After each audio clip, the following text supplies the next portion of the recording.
Get set. View. Orb-3D for the NES. Developed by the software TwoWorks, it was released for the NES in October of 1990. Published by High-Tech Expressions, you take control of some paddles or vertical force shields, and have to bounce your orb off objects across various chambers so you can rack up the points.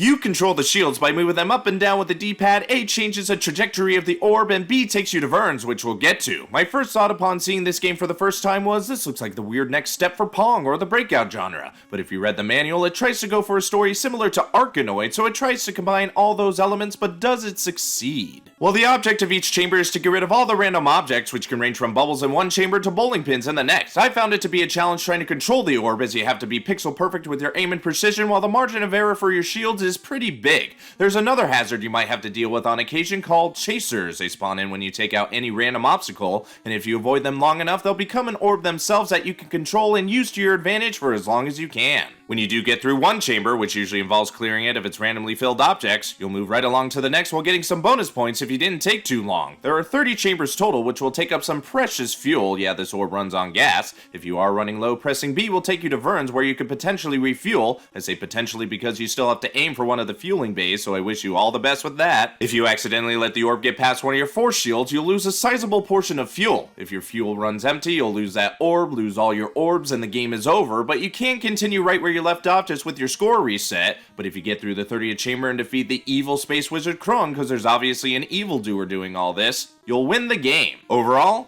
this is an odd title. Controls leave something to be desired, but the concept is nonetheless interesting. This is actually a port of a computer game called Beyond the Black Hole, which is a much better name, and I would hope it controls better than this. Oh, and in case you were wondering where the 3D in the name came from, the game did come with 3D glasses of the stereoscopic variety, as opposed to the red and blue Rad Racer had. Forward thinking in that way instead of where it counted. And stop.